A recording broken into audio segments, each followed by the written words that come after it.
afternoon and welcome to KTN Newsdesk, the half-hour show that seeks to bring you up to date with what's happening in and around your country. Well, without wasting any time, let's kick off the show. My name is Edith Kimani. Let's get it started.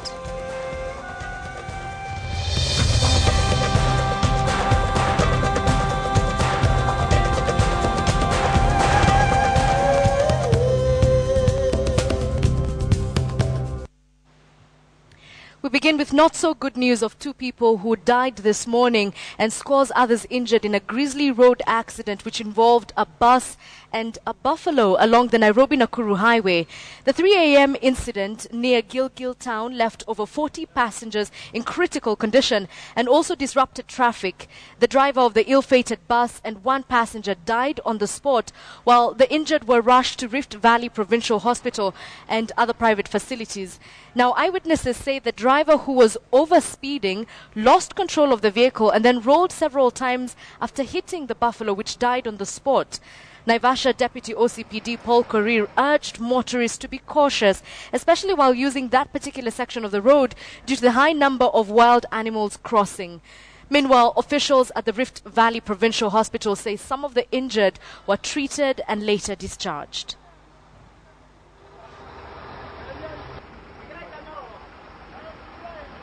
The buffalo was crossing the road from left to right as you travel from Nakuru to Naivasha.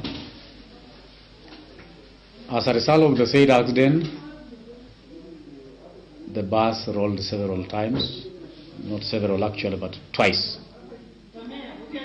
where unfortunately we lost the driver and one passenger. We're still focused on the public wage bill, and civil society groups have now condemned the push by the National Assembly to secure a salary increment while calling for the removal from office of members of the Salaries and Remuneration Commission. The members of various organizations have protested both moves, saying already the country was using a higher percentage of revenue to pay its MPs even with the current disputed salaries. They now want the country's resources directed towards improving the livelihoods of Kenyans and have urged members of the public to reject the proposed salary increment for members of parliament. We are deeply concerned and disappointed that at a time when Kenyans are looking for a break from the past, legislators drawn from both houses of parliament are hell-bent on increasing their salaries through threats and arm-twisting tactics that go against the constitutional standards of behavior demanded of both public and state officers. The timing and show of collective greed is in total disregard of the values and principles of the Constitution regarding the management of and the governance over public resources. If they earn the minimum proposed, for instance, each member of the National Assembly will earn from the taxpayers a total of 6.3 million annually, and over 31 million in the 5 years that they are in office. Even with the current salary scheme as proposed by the SRC, the cost to the Kenyan taxpayer is astronomical. In total, all the 349 members of the National Assembly will in 5 years cost Kenyans 11 billion in salaries and allowances only. We demand that the country's resources be directed at addressing the critical social and economic issues affecting Kenyans. Service delivery is key in key sectors including security, education, and health. Infrastructure and food security require more urgent attention compared to MP salaries. CORD leader Raila Odinga has discredited the current system of using the presidential vote as the basis of forming government, saying it is highly polarized. Advocating for a change of governance to parliament, Raila says the presidential type is inept because it advocates only for ethnic banding to win elections, and that's according to him. At the same time, the CORD leader and former Prime Minister blasted the Supreme Court and its president, that's Dr. Willy Mutunga, saying the Chief Justice aided a miscarriage of justice in the verdict that rejected his petition. Now, Samogina has all the details. Reeling from an election hangover, former Prime Minister Raila Odinga has called for an overhaul of the country's political system. Fresh from a 2-day UK tour, Raila is calling for a parliamentary system of government, saying the presidential system is fashioned around ethnic balkanization and is highly divisive. The presidential elections, people will gang up along ethnic lines. Somebody offers to run, is being seen as the flag bearer of his community in that race. And that does not inspire confidence and unity in the country. Raila's statement rekindles the constitution-making process of 2009. An ardent support of the parliamentary system then, Raila ceded ground at Naivasha into supporting the presidential system after differing with now Deputy President William Ruto, who preferred the parliamentary system. But in a power tussle and clamor to clip each other's influence, Raila seconded the presidential system to disarm Ruto, who back then was gaining clout. Parties compete, and it's the party with the highest number of seats that forms the government. This is a system that works in many countries in the world. Still nursing election wounds, Raila rapped the Supreme Court's verdict of rejecting his petition. The former PM charging that the ruling to uphold the election was a miscarriage of justice. Is that the court of law, or court of justice, or of injustice? That's why when the Chief Justice feels offended, he must know that there are many Kenyans who feel more offended than him. The sixth ballot election. Equally on Raila's range of fire was the electoral body, IEBC. The court leader saying the electoral institution's credibility was badly dented in the conduct of the election and requires a complete overhaul. Raila indicted the IEBC, saying it carried an exercise riddled with flaws. It means that the reforms which were carried out were not sufficient. That's why we are saying that going forward, this IEBC must be reformed. Despite having turned down an earlier offer to return to Parliament, Raila may be considering joining former Vice President Kalonzo Musyoka in yet to be hatched return to Parliament plan. I have been approached, but I said I will talk sometimes. I've not made up my mind. Raila returns from a 2-day conference on Africa leadership organized by the Times newspaper. Samogina, KTN, Nairobi. Super Member of Parliament John Mbadi has faulted the government for submitting only the budget estimates in the National Assembly yesterday, saying Kenyans need to know how the expenditure will be financed. Speaking at a press conference in Parliament, Mbadi termed the move as a height of impunity and showed a lack of transparency on the government's side. We have violated the provisions of the Constitution which require that estimates of revenue and expenditure be submitted to the National Assembly on or before 30th. Today, 30th of April. Today is 3rd of May, I believe. And the estimates of revenue have not been submitted to Parliament. This is not an oversight. This is a deliberate attempt to hide from Kenyans how the budget should be financed up to I don't know what time. They say a country is only as informed as its media, and for the media to be able to conduct its work, it has to be protected. And it's against this backdrop that the Media Council of Kenya and the Kenya Media Program, in collaboration with various media houses in the country, including, of course, the Standard Group, have launched a baseline report handbook on the safety and protection of Kenyan journalists. The report that was compiled after a survey gives a background of the landscape status and proposes safety and protection guidelines to enhance safer working environments for journalists to operate in. Now, speaking during the launch, Standard Group CEO Sam Sholei welcomed the findings of the report, stating that the media house is committed to implementing a swift response mechanism to deal with the threats that journalists face from time to time.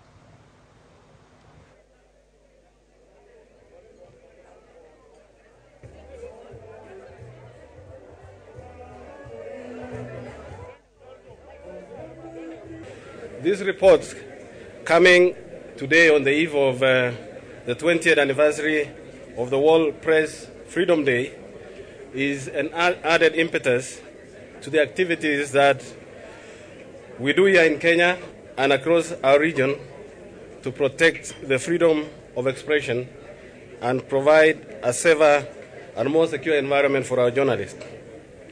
At the Standard Group, we pride ourselves as a leading defender of public interest, and we achieve our goals when our journalists are safe. The Media Owners Association and the Media Owners of Kenya are committed to the safety of journalists, and we have signed various protocols to ensure that that is provided. But I'd like to call upon the National Police Force, and I'm glad that Mr. Kavuludi is here, to do all that they can in their realm and in their jurisdiction to see to it that journalists are safe.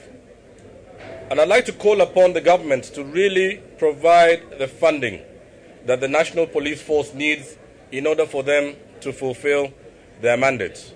It is our duty to get police officers to recognize the pivotal role they play in protecting the men and the women who write, the men and the women who also speak, the men and the women who record events, the men and the women whose duty it is to spur productivity, and those persons include almost exclusively all of you who are here.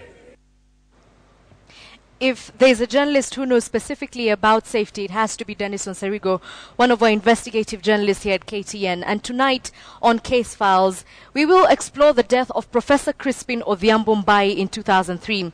We'll bring you the story of men who confessed on tape how they killed the University of Nairobi lecturer and how the court set them free. In a murder that has left his family and friends begging for answers, what events led to his death? Well, you should join our investigative reporter Dennis Onsarigo tonight at 9:30 p.m. for an in-depth look of the murder of Crispin Mbai. It's called The Professor's Assassins, and here's a sneak preview of what to expect. I remember I was in and out of going into sleep, but then I had this really loud commotion. The only thing we never go to figure out, even up to today, is the motive for the killing. So they said they do not see him surviving, or even if he survives, then he's going to be completely retarded. All the suspects, all the three suspects, what they say is the same. Remember, Case Files, 9:30 p.m. only on KTN. Make a date with it. The Light Academy Secondary in Nairobi has just concluded hosting the 2013 Golden Climate International Environment Project Awards. With its theme of raising a golden generation to achieve a golden climate, the awards seek to raise environmental awareness in schools. Well, KTN's Eric Njoka is live at the event, and we now join him to give us the very details of the Olympiad, which is now 3 years old. Eric Njoka, over to you. Thank you very much, Edith Kimani, at our city center, at our Mombasa Road studios. I think I'm so disoriented. I've not had lunch yet, but good afternoon. If you're joining us, this is the third Global Climate International Awards, or if you like, Olympiad. This is where students come together and learn about creating awareness on environmental issues, and also creating awareness and promoting conservation efforts in the country or in their respective countries. Remember, there are over 20 countries which are represented here in this Olympiad. We have USA, we have Kenya, we have Uganda, we have Turkey, we have Rwanda, we have Tanzania.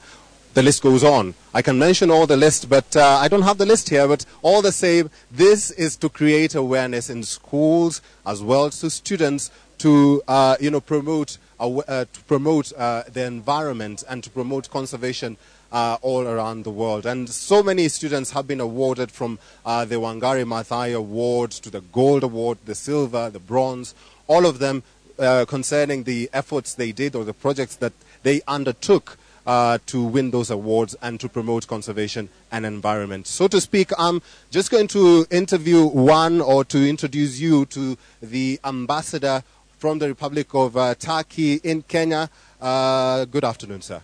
Good afternoon. It's a pleasure to have you with us here. Maybe you can tell us why students, why did you focus on students? Because I know Turkey is behind this. Why did you focus on students in this award? Well, this is an international effort. Turkey has only been the guiding, so to speak, force behind all this, because we believe that we have to instill conservation of environment as a basic value in our children from a very, very young age. That's why we would like to promote the awareness of environmental conservation and to make this world a much better place to live. So many people are asking, why Kenya? Why did you choose Kenya, where you're going to showcase all these projects that these students have made or created? Kenya, I have to ask you a question. Why not Kenya? Because there is a much growing awareness in Kenya, and it's an example among African countries of conservation efforts. That's why Kenya has been a guiding force in this continent and globally as well. That's why Kenya. But maybe the biggest question is the challenge to promote conservation in the world, not even in Africa, but in the world. What are the challenges that you think conservationists are having to create awareness and the environment needs to be protected all over the world? There are many challenges. The first challenge actually is a lack of awareness that is actually what we are using our finite resources of the environment providing us. That we have to overcome. Secondly, it's a matter of education from very, very young age. Otherwise, people cannot learn it later on. All right, thank you very much. That is the Turkish ambassador to Kenya giving us an insight of what this organization was all about, or what this Olympiad was all about. Remember, this is the Golden Climate International Environmental Project Olympiad, or if you like, award. It is the third. The first had 5, the second had 10 countries, and now this has 20 countries, clearly creating awareness on the environment, that we need to keep our environment clean. Actually, I like their theme here, raising a golden generation to achieve a golden climate. That's all from me. I'm Eric Njoka. I'll now take you back to Edith Kimani.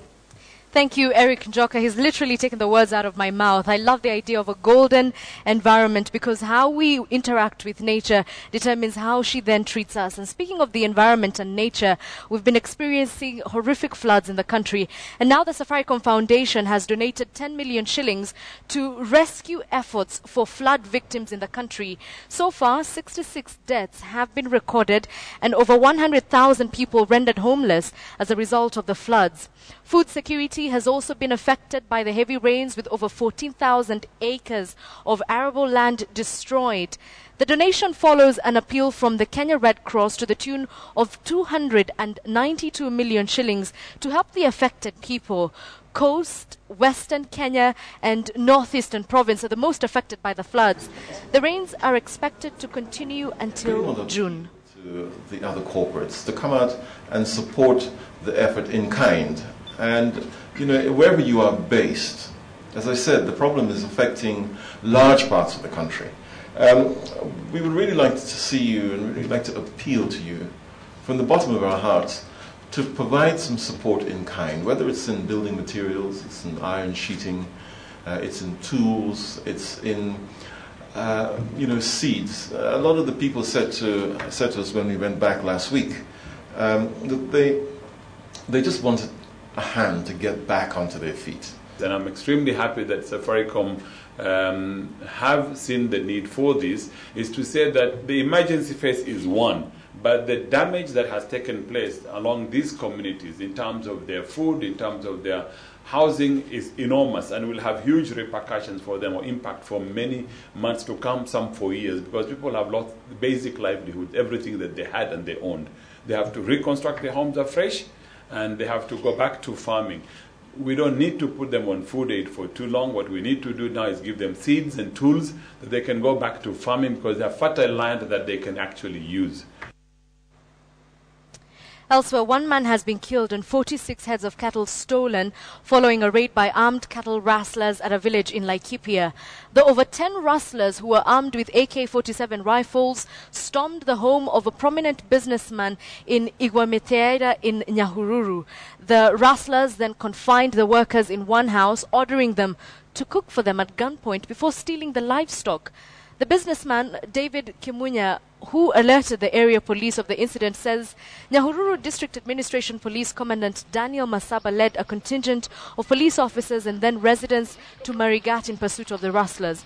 The bandits shot dead one of the area residents, even though the police managed to recover 26 heads of cattle after the shootout in the forest.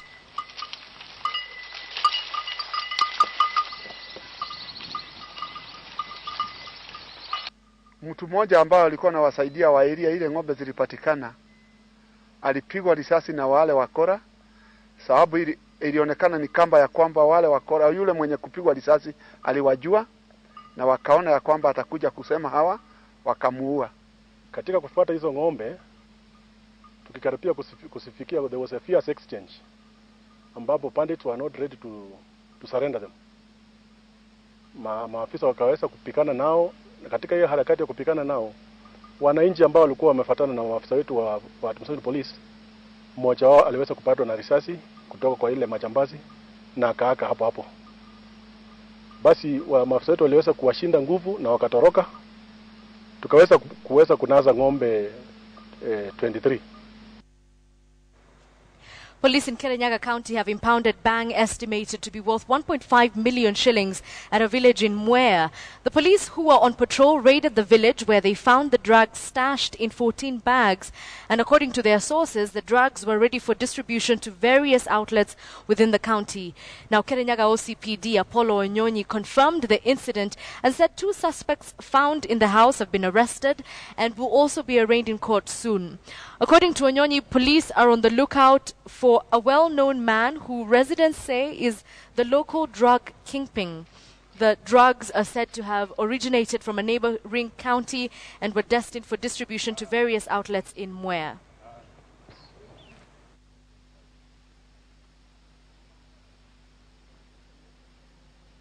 Yesterday at around 9 p.m., we received some tip of that a vehicle has dropped some bank in a place called Kiriko, whereby our officers rushed there and they managed to arrest 2 people with 14 sacks of bang, of which after doing thorough search, we found that there were 2,040 stones of bang.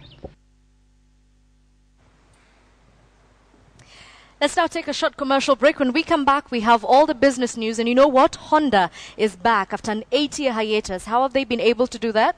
We have the details.